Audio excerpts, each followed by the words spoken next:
Yeah, it's Jsnow, another video for you guys, deck tech for you guys. So I call this mono green artifact ramp. Kind of work in progress on the name, but some of the video is sped up, but I'll just explain basically what it does. So it has a whole bunch of win cons, like a ton, and I was actually able to get all this done in one day, which is amazing. But the first one, of course, is Leyline of Abundance. It doubles the mana of any mana dork you tap. So even the lands you tap also, once they become creatures, so basically anything that's a creature that taps for mana taps for additional green. And since it's a ley line, if it starts in your starting hand, you can play it for free. So there is the lucky chance that you might draw 3 or 4 of them, and you just play all 4 and then play one mana dork and go crazy, which is pretty fun. Or you get crazy, another crazy win condition like this. So I can't even believe I pulled this off. So with the Soul of the Wild, the new card from Zendikar, you can have the Great Henge and Lotus Cobra on the field. And because the Soul of the Wild makes all creatures count as lands, so every time a creature enters the battlefield, the Lotus Cobra goes off, and then so does the Great Henge. So I just kept drawing cards off of every trigger, and then eventually got to 2 Lotus Cobras, where it was basically like almost unlimited creatures until I eventually ran out of creatures. The other win con is, of course, the artifact sideboard with Karn, the Great Creator. I think that's what he's called. I can't see because my preview screen's so tiny, but basically the Karn from War of the Spark, and Ugin, which reduces the cost of your artifact spells, or in this case, colorless spells. So with Karn, what do you call it? You can get anything from your sideboard. So you can put whatever you want in your sideboard, but near the end of this video, I'll show you what I put in. But you can pretty much put whatever artifact you want if you just want to mess around, because that's pretty much what this deck is for. I mean, maybe it can be competitive, but I've never used it in any type of best of 3 environment. So, and then your other win condition, of course, is Golos. It really depends on what you draw. So right here, we got Extremely Lucky, and we got we got a Ulamog. And then what's funny is with Ulamog is with Lithoform Engine, which I'll show you in a second, you can actually copy its ability to exile 4 cards. So yeah, Ulamog is of course the classic finisher. So in this game, you're gonna see a crazy, I think what do you call it? Gorilla aggro is just gonna be crazy in this meta now, but you're gonna see how you gotta use your resources correctly in order to survive. So right now we have the Elder Gargaroth. I'm sorry if I get all the names butchered, I just can't see because my preview pane's tiny. But the 6/6 creature that triggers every time you attack. You want to use it for either life gain or create a creature. You really don't want to draw unless there's really nothing going on. Because right here the guy's able to get out a freaking Galta with haste. Like, yeah. And then it gets worse when he plays the God Eternal Ronas, which doubles the power of everything. So I'm sitting here panicking, trying to do math, because now at 24-24 with tramples and haste and other things are coming at me. So just in time, because of Elder Gargaroth, when he blocks, you gain some life. So that just barely lets me survive. And now, once again, another trick out of our magical hat is the Cascading Cataracts, which is the card you're going to use to gain all the mana in order to use Golos, because once you have 5 mana, you can add 1 mana of each color, and Golos needs 1 mana of each color. You can also animate it with Nissa, and Nissa can animate it, and then Cascading Cataracts is indestructible, so you basically get a land that can almost never die unless your opponent exiles it, but I haven't had to run into that. And now here's the funny part with Lithoform Engine. Lithoform Engine copies the ability twice, so yes, even the Ulamog, I grabbed the little sword just in case I ran out of life, just in case. So yeah, we play the Ulamog and then we try to tap it, but I mess up, and then the guy just rage quits because there's no way he's recovering from 4 exiles and an Ulamog coming right at you.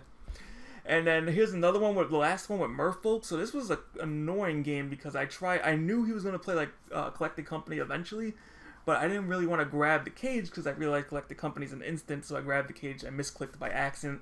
I also made another mistake of playing the green card that looks at the top 6 while having cage out on the field, so I made 2 mistakes during Merfolks, which is like, you usually just die to Merfolks if you don't draw a good hand if you make even one little mistake, but by using Lithoform Engine and copying Elder Gargaroth's gain life ability, I'm able to stall out the game long enough just to edge out a victory. So yeah, being able to use Lithoform Engine to do certain things, usually copied ability, you can even copy permanence if you want to, but it really depends on what's going on. So right here, I'm about to die because he bounced back my Nissa, etc.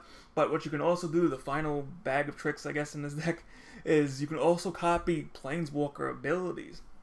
So as you can see right here, he has 3 life left, 3 blockers, and all I need to do basically is create 4 creatures. So what I can do right here, I play this guy for pretty much no reason, and then you can activate Nissa's ability, and then make sure you select the right mana. Make sure you remember which mana you selected, because then you're going to use Lithoform Engine on Nissa, and then select the land you did not use, and then you can animate 2 lands at once. So technically you get your free mana back using Lithoform, and then we ease out the win. Pretty epic game. So let's go now into the deck list. Alright, so here we have the deck list. So we have 2 Llanowar Elves with 1 mana dorks, and then we have Ilysian Caryatid. So this one's good because it adds 1 mana of any color, just in case you have some issues with Golos, but usually shouldn't have a problem with that. But it also adds 2 mana if you pull a creature with power 4 or greater, which is definitely possible. There's not that many creatures that have 4 power greater, so for now I might actually drop this card, so it's really up to you if you want to run it. I feel like having a 1 mana of any color is good, just in case you want to run with something else.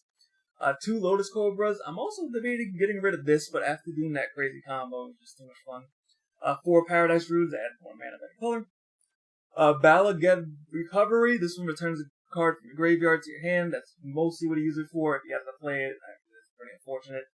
4 Llanowar Visionary. I mean, it's a body, it's mana, and it's draw. Mouth to Feed. This one's pretty cool because just about everything should have 3 power or more because you're spamming Nissa pretty much. So getting the feed ability is pretty easy, and you usually can decide the game once you start running out of cards and you're just ramping and doing nothing. So feed definitely helps. 4 Leyline of Abundance, because that's self-explanatory. 1 Momentous Full. I still haven't been able to use this yet, but I mean, with the crazy amount of powers you can use with creatures, like sacrificing creatures and gaining some life and stuff, is awesome. 2 Karn the Great Curators. I might bump this up to 3, but right now I've been doing pretty good with 2 since I thin out my deck pretty fast with all the ramps and stuff. So this is what allows you to access your sideboard. 1 Lithoform Engine. I probably want to throw one in the sideboard. I don't know if I have one in the sideboard. I probably don't. Yeah, I only have 1, but I would definitely throw another one in the sideboard.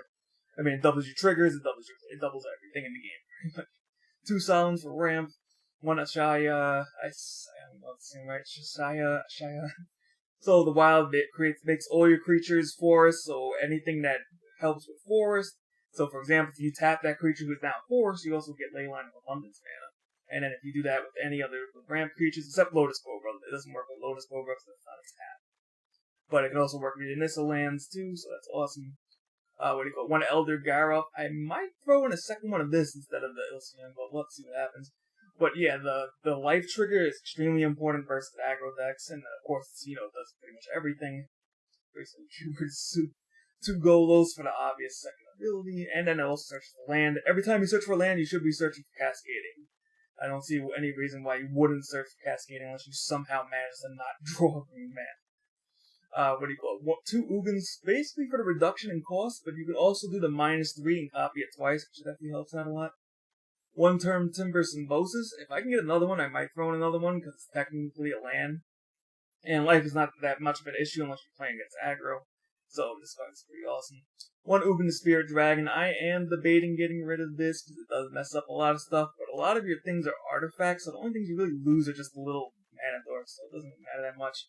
I just don't find playing Ugin fun, to be honest, so really up to you if you want to throw that in. 1 Ulamog, I love Eldrazi's, and then of course that basically is the game. 15 Forest, I have 1 Bonders Enclave, just draw a card. If I have creature power 4 greater, I don't need to use that. 3 Fabled Passages, I might go up to 4. 1 Field of Ruin just in case, and then also if you don't like the card on top of your deck, you can change it by just destroying a land. 1 Karn's Bastion for Proliferate. And now, sideboard is really up to you. I don't play best of 3 with this deck, but basically I have some exiling things, Wrath Diggers full of craziness, coming out of the graveyards. Shadow Spear, I think this one's needed because there's not really many ways to gain life. Spyglass Planeswalkers, Chaos Wand is a ton of fun. And you can copy it with Lithoform Engine, so you can technically you can cast 2 spells from your opponent's library. 2 Shifting Ceratops, this is basically if you were playing best of 3. God Pharaoh Statue for lulz. Akura's Memorial for kill. 1 God Pharaoh's Gifts to resurrect any of your mana dorks is 4/4. 2 Meteor Golems, this is important. 2 Meteor Golems is important, so sometimes you kill that one annoying thing and then they just play it again. 1 Great Henge, and then 1 Stone Coil Serpent, just in case I just need a quick body or some body flying around me. That's pretty much it, so enjoy this deck. It's a lot of fun to play, and you can customize it. You can replace a lot of the cards in here, especially on the sideboard for Karn, just for as much janky. So thanks for watching, and I'll see you guys next time.